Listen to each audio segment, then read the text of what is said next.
อินทาจาตุโลกาภาลาจาเทวตายาโมหิตามนุสาจามาจาตาเวนิกาปิจาวิโหตุปุญญานิปากาตานิเมสุขังจาติวิทังเยสุขิปังปะเปทาโวมาตังอิมินาปุญญากัมเมนาอิมินากิปังหันตุลาเปเทวะตังวาตานาเตชานังยาตังมายาวานิพานาโลมาตันตุกาภาทายเยวะ คนมาใช้สองแถวไหม แถวเดียวนี่แหละ30 บาท30 บาท เนี่ย เนาะหมดแถวเดียวนี่ เอาหลังงานมาไว้อยู่ซอยแรก ใช่ใช่ใช้คนทำนะคะไปทำกันมาใส่ขายไปดู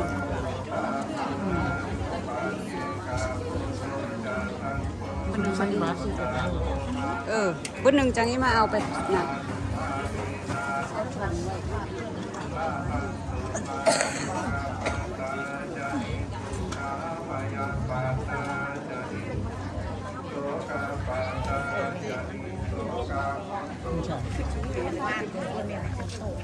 อะไรแบบแค่บ้านเลย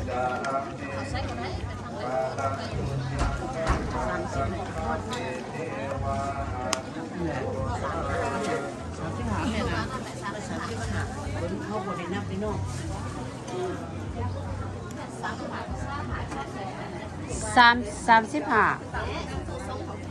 เอาไปตั้งไว้ไปเข้าไปเลย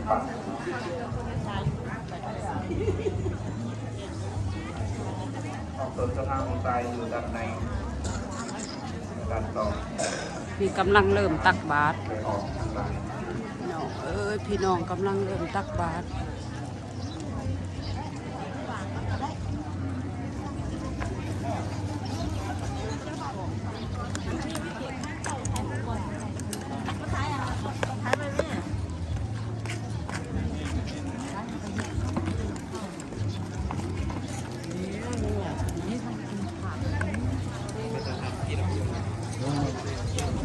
เต้งเนี่ย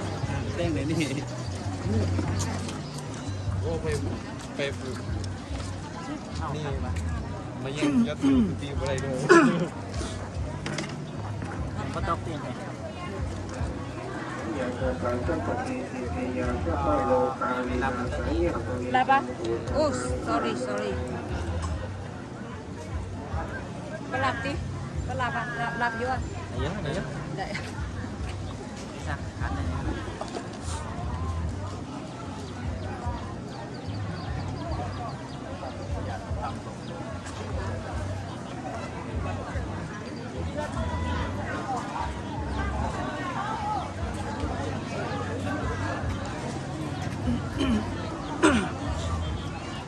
พอเกิดเจริญพรการนำผักหลักการนำบาตรพอในเมื่อจนลูกหลานทุกคนทุกการได้ใส่บาตรคือความสงบแล้วก็มีสติสัมปชัญญะในการใส่บาตรเนาะว่าให้มือไม่ตั้มใส่กระตาหรือว่าบาตรแห้งเนาะอยากจะต้มมื่อนี้ของพ่อเป็นสัทธาก็มาลายอยู่เนาะมาจากลายปากลายมือลายแขนจากตามปกติเนาะจะสุดตอนนี้ผมดีใจนำที่พอมีพ่อเป็นสัทธาลูกหลานอะไรได้เข้าร่วมคิดเข้าร่วมใจกันในบาตรในโอกาสบุญเจริญฉลองมีทางปัดปัดประคำเนื้อมาหัวใจเป็นบองแก้วตั้งแต่เริ่มฉลองพุทธิจำนวนตามลำที่วัดได้เห็นมาในโครงการปี2024ในโครงการพัฒนาวัดให้เป็นวัดที่เกี่ยววัดตามต่อสบายแล้วก็จังหวัดที่เกี่ยวนะก็ได้ประมาณ2-3ตัวนี่แหละทั้งที่พ่อแม่สังฆาเขาทางหลายเห็นเนาะค่อยใส่เนาะเอ็ดเป็นต้องเดียวค่อยๆยกค่อยๆยางเนาะก็ต้องมีการต้องเพราะการแล้วก็ได้มันมีการเป็นตัวนะต่อที่จะ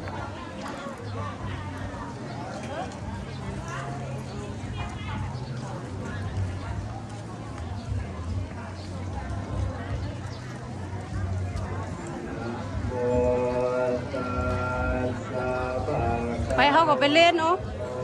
ไปเขาก็ไปเล่นเนาะ หลายไปเล่นใส่ที่วัดกับอีกชอบหนึ่งคนรอตากันเลยอ่ะ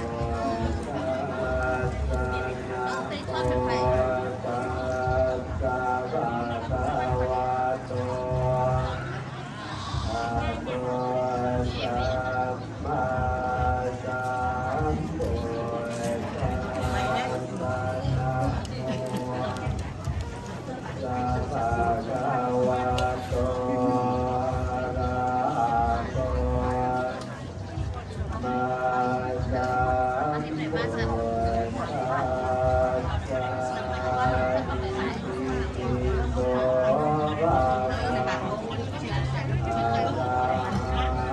ไปเลยพี่น้องเป็นเพื่อนเป็นอย่างเลยนะ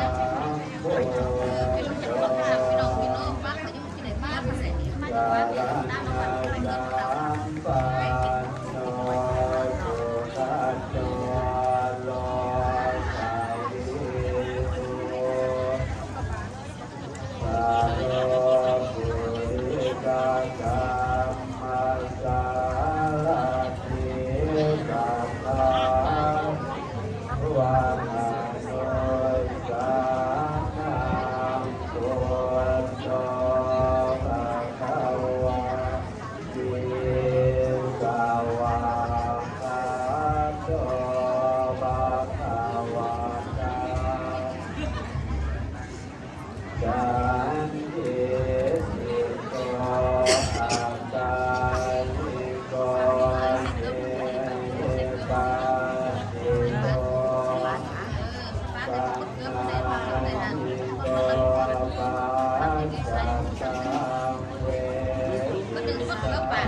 ใช้หัวใช้อาวุธคนไหนเนี่ยใช้ถุงเสียง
วิยากา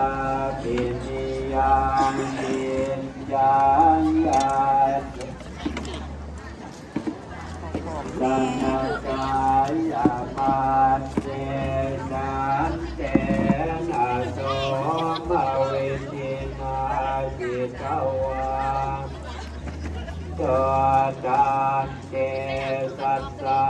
ภวันตุเตสยามังคาลังสัจจังวิหา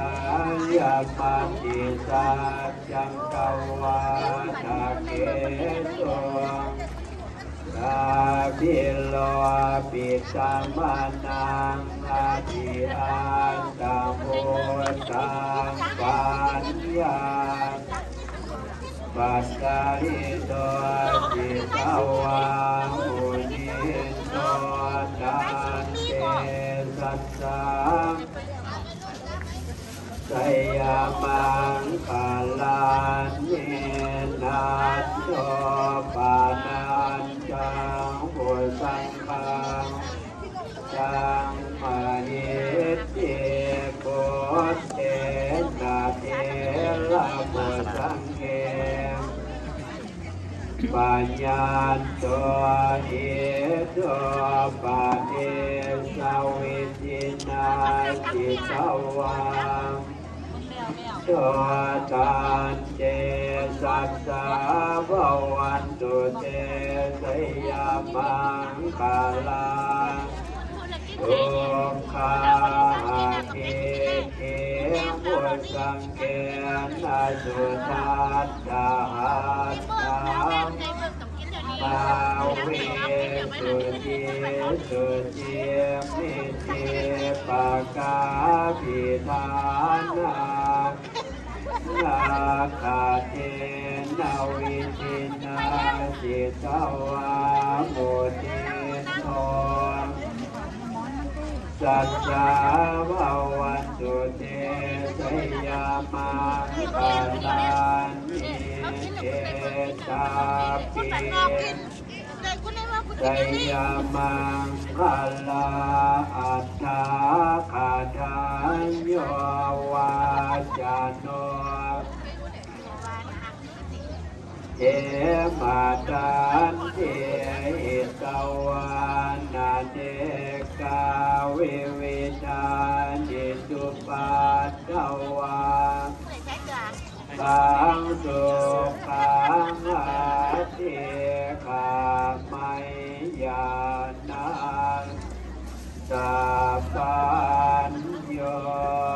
มหากาลุติโกนาโตยัสสะปะปานินังปุเรตวาปารามิสัมภาตัวสัมโพธิพุทธมังเอเตนะสัจวัสเสนะตุเตสยามังคาลังสัญญาโตโพธิยามุเลโพ กัญญาณังนันทิวัฒโนเอวังโอ้ยสยาเสสยามังคะเลปะราชิตังปาลังอิเส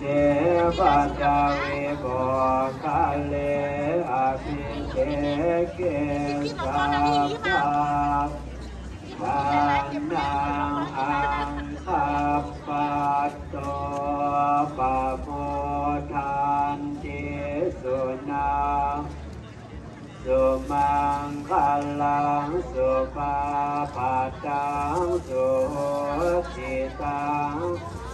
โนสุโมจจะสุญญตังพรหมจารี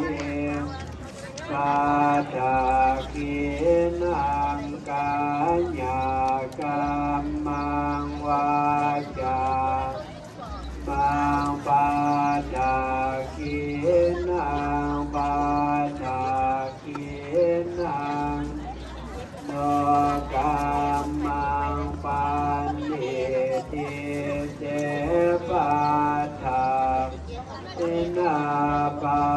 ตาคินันอิกัตตวานาลภะจาเตปาตาคิเน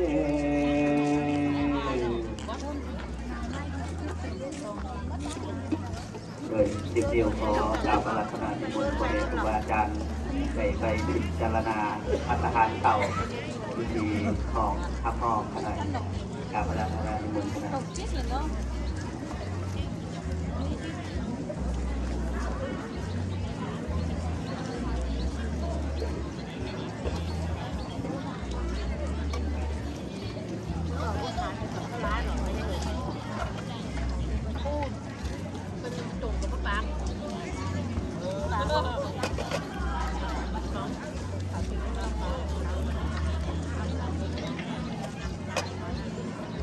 ขอกราบอาราธนานิมนต์ท่านพระอาจารย์ผู้นำนำหน้ามาทางเปิดไปตามพัฒนาเก่า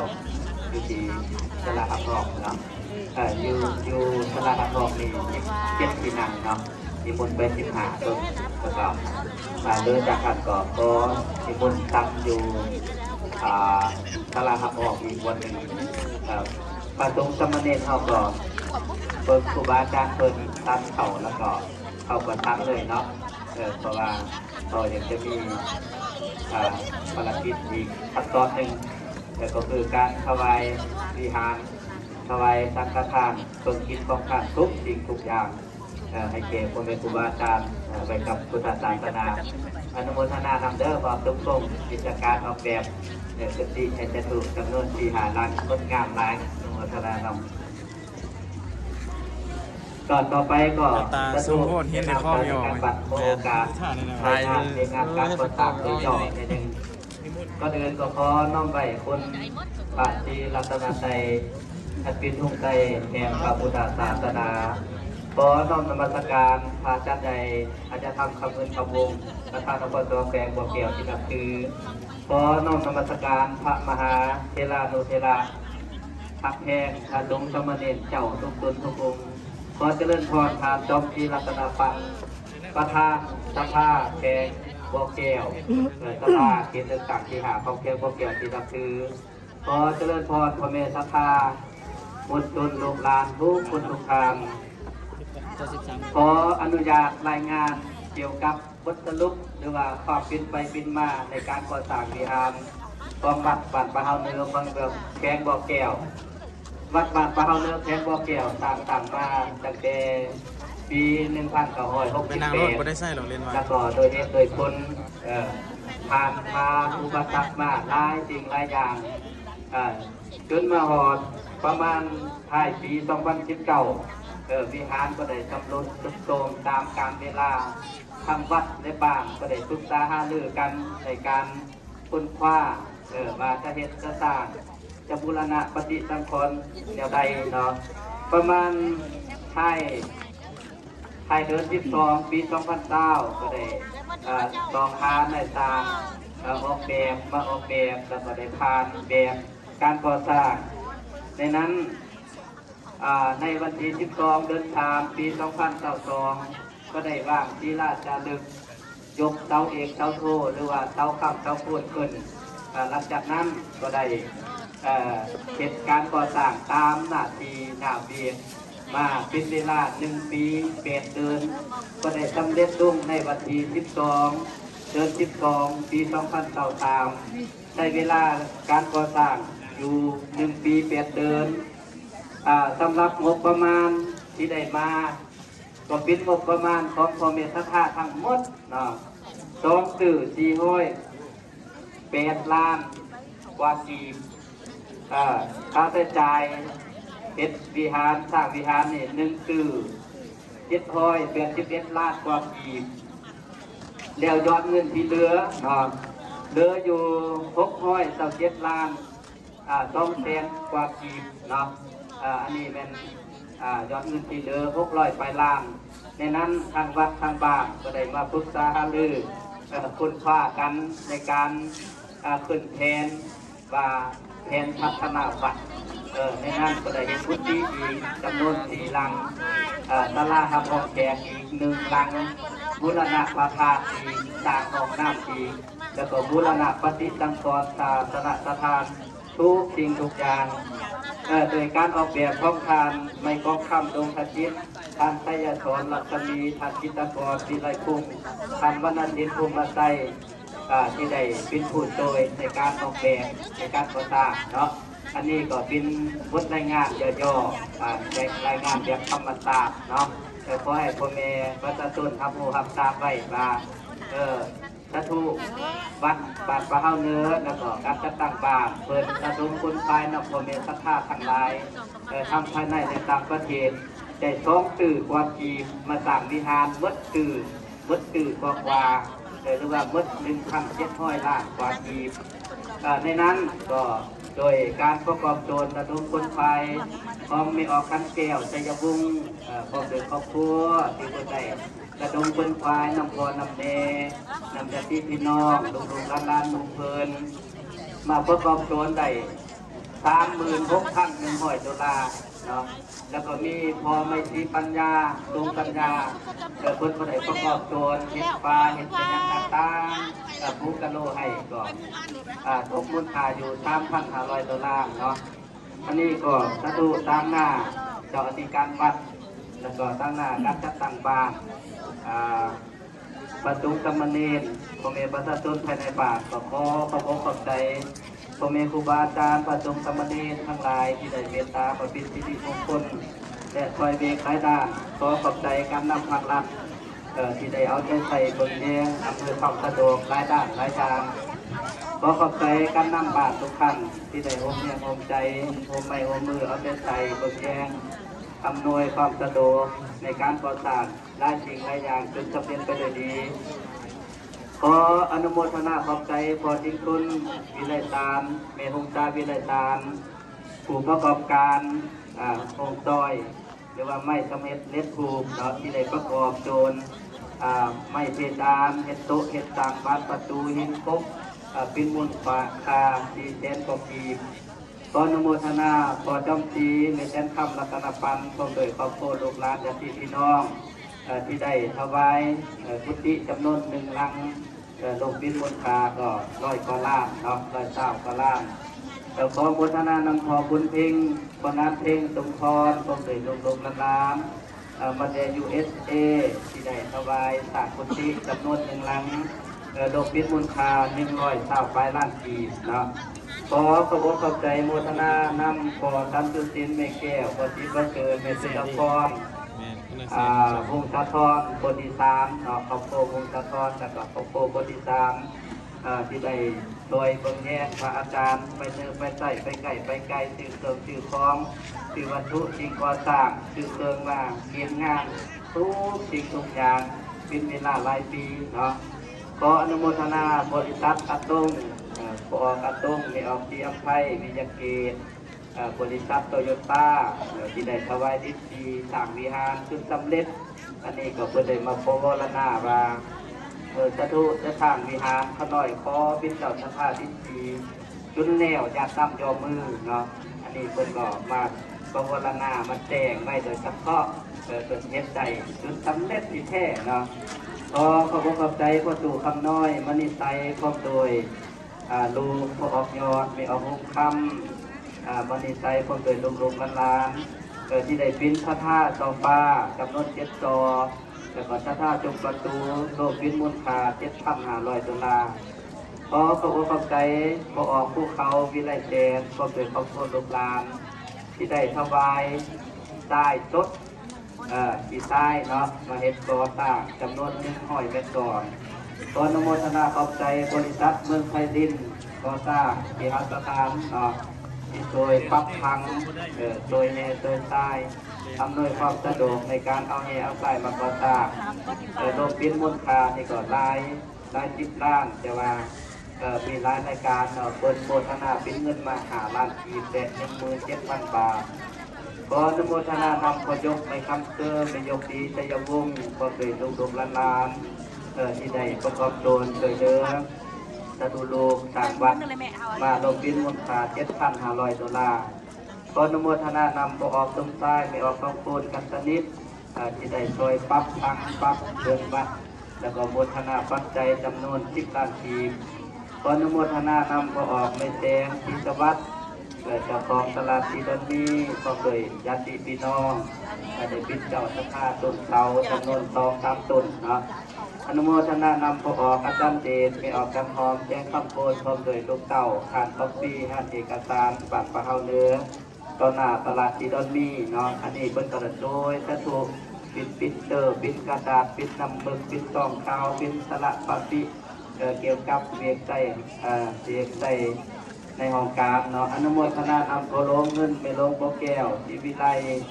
บัตรที่คนเมืองเมืองเกิดถึงที่ได้ถวายปัจจัยมา100,000 บาทขออนุโมทนานำพอน้อยอ่อยตุตวงศ์เมฆพัฒน์ตุตวงศ์พร้อมโดยลูกหลานที่ได้ถวายแผ่นตังและกระตุ้มประตูร่วมเป็นมูลค่า60,000 กว่าบาทเนาะโมทนานำพอออกบุญมีไม่ออกดูกันคุณวงศ์ที่ได้ถวายจุ่มประตู1 จุ่มแล้วก็ขอบขอบใจพอออกผู้ทิ้นไม่ออกคำพรราชวงศ์บัตรประเฮาเนื้ออันนี้ก็จำได้ก็ได้โดยสถูกเอาขี้เยอะขี้ยากโดยอารมณ์ปัจจุบันคนใต้คนอันเปิดอันเปิดมาโดยจบโดยมากอันในบดีบงามทุกสิ่งทุกอย่างสิ่งบัตรเนาะขอบขอบใจพ่อแม่ศรัทธาลูกหลานพ่อหักแม่แพงประตูเมตู่ทั้งหลายที่ได้มาโฮมเฉลิมฉลองวิหารแล้วก็ถวายข้าวปลาอาหารขออนุโมทนานำเป็นพื้นที่ระบาดพร้อมด้วยลูกหลานพนักงานโรงเรียนบ้านทองที่ได้ถวายปัจจัยจำนวน50 บาทแล้วก็ได้ถวายอาหารขับแจกถวายอาหารให้พระสงฆ์ลงจำนวน2 มื้อเนาะขออนุโมทนาขอเข้าใจประตูคำน้อยมาจิตใจพร้อมด้วยลูกหลานที่ได้ถวายปัจจัยบริหารงานสร้างบริหารงานฉลองวิหารเป็นเงินจำนวน$7,500,000กีบและ$1,000ขออนุโมทนานำให้ออกคำแก้วพร้อมด้วยลูกหลานญาติพี่น้องที่ได้ถวายปัจจัยมาบริหารเวงงานเฉลิมฉลองวัดป่านประเฮาเนื้อรวมเป็นมูลค่า$2,750เนาะอันนี้ก็โดยเพื่อนหันเป็นผู้ระดมคนไทยกระทบปัจจัยจำนวนหลายอย่างขอบขอบใจพ่อแม่ศรัทธาพี่น้องลูกหลานทั้งหลายที่ได้มาบุญกินบุญกินทานโฮมสามโฮมตานำมาโดยตลอดเนาะพอคนทำบุญโดยอยู่ดีมีเงินที่ตกเป็นใจคือได้ใครมาคนหักตาเทวดาคุ้มครองขอให้ทุกคนทุกทานมีความสุขความเจริญมีอายุวันนะสุขะพละทุกคนทุกทางขอธรรมสการขอขอบใจ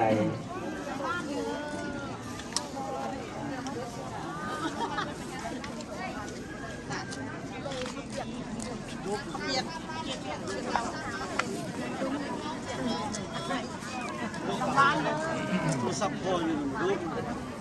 ยังไม่นาน คนมันอุ้ยมือ นี่คือการติดกันเหรอ มือหนักอยู่ไหน นี่คือการติด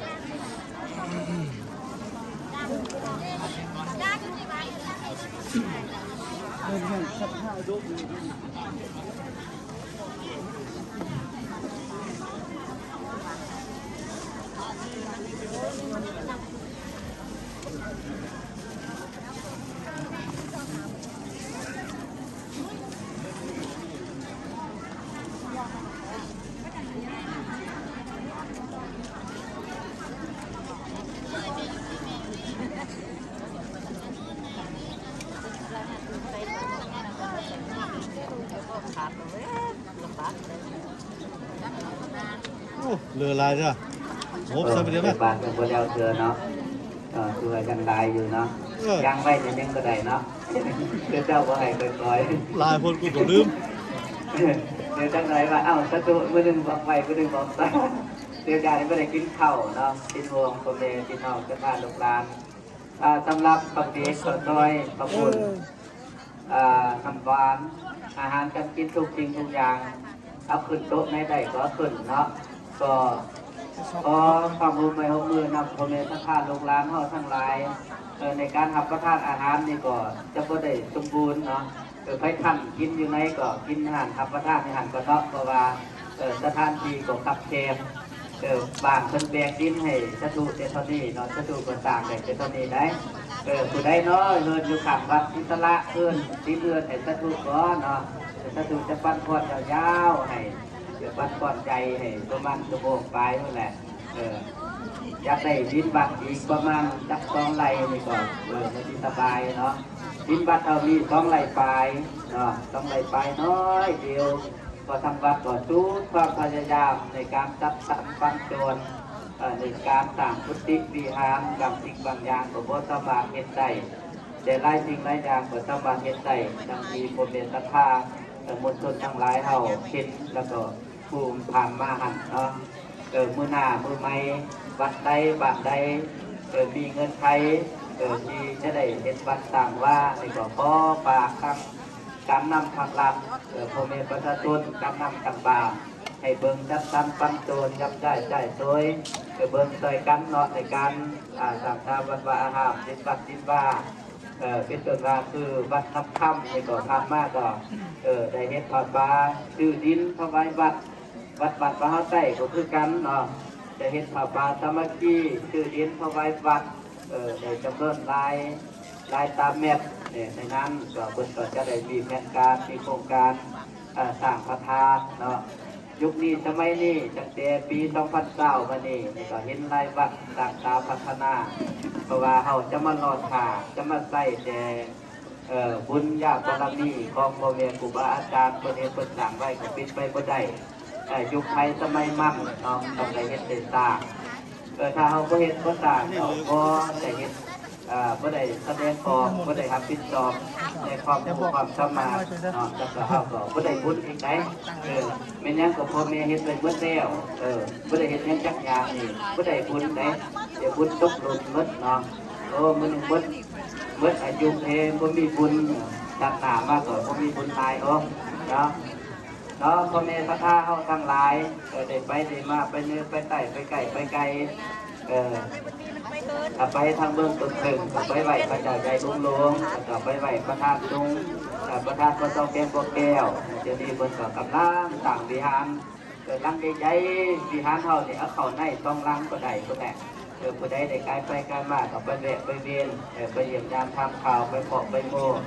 ให้กำลังจิตกำลังใจให้ซับให้ยังเพิ่นเด้เนาะประกอบตัวทำเพิ่นโอ้เฮ็ดสร้างนี่ผู้ใดบ่เฮ็ดบ่สร้างบ่ฮู้ได้จนนำตาตกอกตาย่อยคนนี้บางเธอจนอยากให้เนาะผมปัญหาหลายอย่างก็สามารถเก็บใช้ได้แล้วก็มีวัดป่าอ้อยกำลังก่อสร้างประธานเนาะของประธานอบตเมืองใต้เฮาผู้ใดได้ไปได้มาก็ไปแวะไปเวียนไปเก็บปัจจัยไปให้ความปรึกษาความรู้เพิ่นก็แห่งดีเนาะไปใส่เพิ่นเรียนเพิ่นภาคเนาะ ก็มื้อนี้ก็ดีอกดีใจพ่อแม่ศรัทธามาจะยกมาจะเต้าก็จะเข้าเบาไฟมาถ่ายใส่บาตรบ้านนี้ก็ยังบ่แล้วเทื่อเนาะพอออกเล่พอออกเอเนาะไอ้เบิ่งซอยเนาะบ้านอันไหนเต็มเข้าอันเอาก่อนกันมาเลยก็ได้เนาะปัจจัยอันใดก็ตาไว้แล้วก็จะได้บอกเกณฑ์เวทให้พ่อแม่ครูบาอาจารย์แต่ละตนแต่ละองค์แต่ละวัดก็วัดเท่ากับคิดวัดหนึ่งที่จัดบุญกินทานพ่อแม่ครูบาอาจารย์เพิ่นก็ได้ให้ความเมตตาห่มไม้ห่มมือมาจนเกินแขนคนนะเนาะเพิ่นก็มาเยี่ยมมายามมาให้กำลังใจมาตุ้มธรรมเนตรอยู่วัดเท่าจะดูก็ดีอกดีใจครูบาอาจารย์แต่ละตนแต่ละองค์ก็บ่ติดบ่ปากบ่หลับบ่ไล่ยับเย็บยับโวยก็มาเยี่ยมมายามกำเห็นกำตาก็เคยมาเลื่อนให้กำลังใจก็หน่อยขอขอบคุณขอบใจด้วยครับที่อกดีใจเนาะใส่ไปเรื่อยๆเนาะแล้วก็ผู้ใดใส่แล้วก็ไปกินหรือว่ารับประทานอาหารอันใดก็ได้เนาะทำกินอันใดทำรับประทานอันใดก็ทำไปก่อนเนาะแต่ก็ท่านก็ได้ไปกินอยู่เรื่อยแหละเนาะเข้าตลาดที่ดอนมีก็ได้เนาะท่านเปิดบักลายจะดูบ่กระจายเลยเข้าตลาดเข้าท่านเปิดปากกีเนาะตัวนี้ก็นึงเราก็ขอบใจที่พอในกายิ้มเด้อยิ้มเด้อโอ้นี่ก็เป็นก็ได้เป็นยิ้มเด้อในบ้านเนาะเป็นก็ได้พวกความโดนโอ้ขับเพื่อนขับช่อยทางการกินการเดินอะไรก็พวกเราในบ้านเลยเอาเปิดประตูกระดูกแดงกับดีแดงกับก้อยแดงกับนอนคนของพวกกับก็กินจนคนโง่ก็เป็นอย่างท้าเต้นยิ้มแดงยิ้มเด้ออันเขาอยู่แถวไปหืนยิ้มต่อที่นำพาสับสาแถวยังว่ายาวๆใจเลื่อนปูกันไปก็เป็นจะเลื่อนจะบักก็เป็นจะเลื่อนจะบากใช่จะเลื่อนกันตรงอย่างกินกันดีวันกับวันอันใดคุณค่ากันวันคุณค่าบาทหลายกว่าสิ่งทุกอย่างวันเป็นคุณค่าบาทบาทคุณค่าในการ ฉันสบายดีเมื่อคืนผู้เฒ่าเขาไว้มาขับลือแข่งกันเนี่ยโซหาเจ้าอยู่ผู้เฒ่าผู้ยิ่งเปิ้นมาหลายนี่ ต้องรู้ไหมมันคอแหนแล้วก็ดังหน่อยมือเห็นมันแขนไอ้นะหรือมันข้ามหรือ เขาขับลือแข่งกันเนี่ย ว่าเห็นมือกี่เห็นมันอยู่เดี๋ยวเท่านั้นนะ ว่าได้เนาะวันเท่าก็ฮะลูกสาวบุญดีบุมาตีไปทำไมอ่ะนี่มันลูกไอ้ติ๊บนี่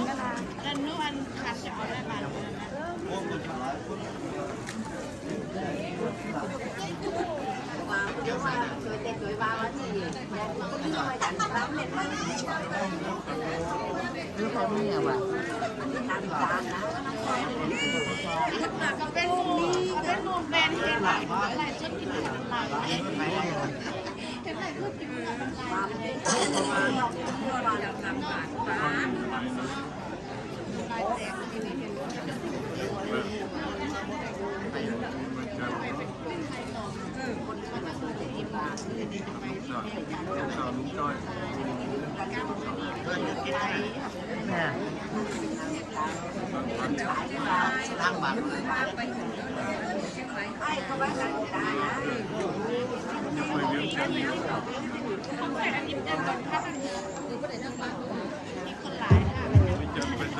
1 2 3 4มัสการเจริญพรเป็นศรัทธาญาติโยมชาวพุทธของเราตอนนี้กำลังคณะสงฆ์เขาสั่นเข้าของเป็นศรัทธาขอรับประทานอาหารไปถือว่าเราเป็นศรัทธาหลายฐานหลายคนหลายบ้านหลายเมืองภายในประเทศและต่างประเทศที่ว่ามาใส่ผ่านการนับคณะศรัทธาก็ใส่พิจารณาไปเนาะให้มีสติสัมปชัญญะพิจารณาไปให้ใส่บาตรว่าให้เตะตองบาตรเนาะเขา ใส่ก็ให้มันตกกรรมการกับเบิ่งเนาะเขาลุ่นบาดบอให้ออกเด้อให้กรรมการเบิ่งติดตามมันกันไอ้ตัวให้เนียนเฮาเนาะบาดเวลาใส่มันเขาจิ้มบอกก็ให้ยกออกการที่ว่าสถานอย่างรวมก่อนที่ว่าตั้งใจเนาะภายในประเทศและต่างประเทศในมาสร้างมาสาพุทธิวิหารสัตว์เลี้ยงกับเรารอเวลาจะได้ถวายทานอีกจักหน่อยเนาะประมาณขนาดสูงเขาสัตว์เขาแล้วก็จะได้ขึ้นพระวิหารก็จะได้ขนาดสถานเจ้าป่าเจ้าสถานกันนักท่องเที่ยวเมืองเราก็จะได้ถวายเนาะถวายขนาดอาถรรพ์บริการถวายพระวิหารให้คณะสงฆ์เนาะแล้วก็ของจิตของทานต่างๆพร้อมอย่างนับอีกจนจะดึงออกตุนสถาอย่างรวมผู้ใดทำแบบนี้ภารกิจผู้ใดไปทางไหนก็ส่วนจะเดินทางดูก่อนนะพระถวายของทานถวายกุฏิวิหารเนาะอันนี้ก็ขอแจ้งตุนสถาอย่างรวมทางไหนเนาะดูก็ให้เอาบุญนำกันการเราสร้างบุญสร้างกุศลในการสร้างวัดนี้ก็เป็นสิ่งที่สำคัญเนาะเพราะว่าวัดนี้เจ้าหุ่นเจริญเรื่องในก็ต้องอาศัยของคุณศรัทธาญาติโยมผู้มีใจบุญใจศรัทธาเหตุการณ์เริ่มใช้ในบวรพระพุทธศาสนามาสร้างเนาะวัดให้เป็นบ่อนสักการะบูชาไว้เป็นบ่อนเนี่ยจิตใจของชาวพุทธเราได้มากินมาทานศรัทธาญาติโยมขอผลขอเสียสละวัตถุปัจจัยได้มากินมาทานมาสร้างมาสร้างวัดป่าเฮาเนี่ยคุณสมิทเล็กลุกโด่งไปโดยดีศาสตร์การต่างจบงานเป็นที่เอกลักษณ์เป็นการสร้างสาวเป็นประเพณีท้องถิ่นนะครับเป็นเอกลักษณ์ท้องถิ่นของวัดป่าเฮาเหนือก็ถือว่าสร้างเช่นต่างวัดอื่นวัดอื่นก็สร้างแบบหนึ่งวัดป่าเฮาเหนือก็สร้างแบบหนึ่งเอกลักษณ์ท้องถิ่นความระเบียบเรียบร้อยสร้างได้ผลงานโครงการวัดสนับสนุนว่าอันนี้ก็เป็นก่อออกดีไซน์เองสร้างเองโดยคิดปัญญาสติปัญญาคนไปสร้างโดยของพระอาจารย์ระวังธรรมคุณเนาะกับที่ว่าเป็นออกดีไซน์ในการสร้างพุทธิวิหาร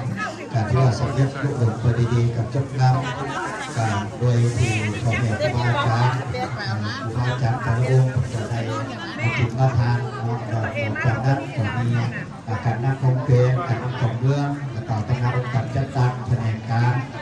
ประกอบความถึงและการสถานผู้ที่ถูกประกอบการและการทำสถานอย่างโดยภายในประเทศต่างประเทศได้มาถึงมาทานก่อนที่ว่าสำเร็จรุ่งไปดีนี่ก็ที่ว่าเป็นบุญประเพณีของพ่อแม่ครูบาอาจารย์โดยเฉพาะก็คือน้ำหนักพระธาตุอาจารย์ประวัติอาจารย์ประวัติเป็นทุกนำหน้าพาทางมาสร้างก่อนที่ว่าคนใดมาสร้างก่อนที่ว่าสถาร้ายทักษะก่อนมาจุดมาทางนี่คือสถาในมาทางวัดในวัดของเราแล้วในปี45เนาะในวัดผ่านกับสิ่งที่ตะบุญบ้านป่าเฮาใจ3แสนกิจสถาของผ่านคำดาคิดตะบุญบ้านป่าเฮาใจ2แสนกิจสถานักปราชญ์มีคิดตะบุญบ้านป่าเฮาใจ2แสนกิจสถาของดังศรีสวัสดิ์ในนามพระวิคิดตะบุญบ้านป่าเฮาใจ2แสนกิจสถาของทางเดินไซและนามลักษณีอินตาบุญ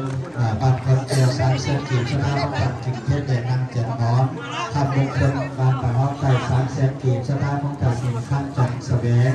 บ้านป่าเฮาใจ2แสนกิจสถาของดังสมชายและนามเป็นแสงทุกสามารถบ้านป่าเฮาใจ2แสนกิจสถาของดังในกองและนามทำมงคลบ้านป่าเฮาใจ1แสนกิจสถาของดังนั้นทุกปีทำบ้านหนักหอใจ2แสนกิจสถาของดังนางเด็ดเกิดสิริป่าเฮาใจ1แสนกิจสถาของดังนางเสียงคำเอ่ยบ้านป่าเฮาใจ1แสนกิจสถาของดังสอนเทพพีลาวันบ้านป่าเฮาใจ1แสนกิจสถาของดังนางขอปัญญาทองบ้านป่าเฮาใจ1แสนกิจสถาของดังนางลาลักษมีบ้านป่าเฮาใจ1แสนกิจสถาของดังสุนทรและนางขอลังอาศีบ้านป่าเฮาใจ1แสนกิจสถาของดังในสุนและนางยอง50,000 กิจสถาของดังนาง นางอยู่คำมงคลบ้านป่าห้าใจ100,000 กีบสดาต้องทำเท่าเรือแหลกนางบุญนำบ้านป่าห้าใจ50,000 กีบสดาต้องทำเสียงร้องแหลกนางฟ้าบ้านป่าห้าใจ20,000 กีบสดาต้องทำอ่อนนางบุญขาดมงคลบ้านป่าห้าใจ50,000 กีบสดาต้องทำเสียงข้ามแหลกนางอ่อนสีอินทานินบ้านป่าห้าใจ100,000 กีบสดาต้องทำคำเดียวแหลกนางอัมไพบ้านนาซิดการประห้าใจ100,000 กีบชนะของเราเราทำทัพและนางแดงคนบาดสีการประห้าใจ100,000 กีบชนะของเรานางจันซุกการประห้าใจ100,000 กีบชนะของเราทองเราทองซักนางลาการประห้าใจ100,000 กีบชนะของเรานางไทยเนี่ยผ่าปังการประห้าใจ100,000 กีบชนะของเราเสียและนางสีครับการหัวหัว100,000 กีบชนะนางลาองแก้วการประห้าใจ50,000 กีบชนะของเราซุ้มเสียและนางหวัง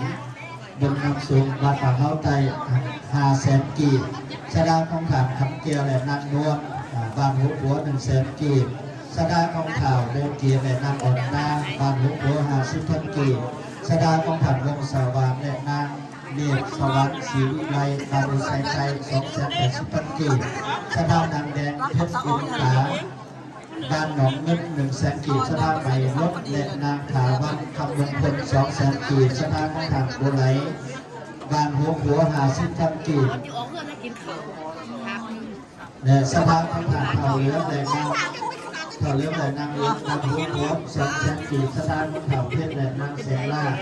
คำมงคลบ้านป่าเฮาไต่200,000 กีบสถาของเท่าโพสินและนางเท่าล่าบุญสนุกบ้านป่าเฮาไต่200,000 กีบสักรวมทั้งหมด5,700,000 กีบที่ขึ้นเจ้าภาพจะสถานรับวางแล้วก็พอบด้วยวันที่4 ถึง 5เนาะอาจจะมาพร้อมพัฒนาบุญ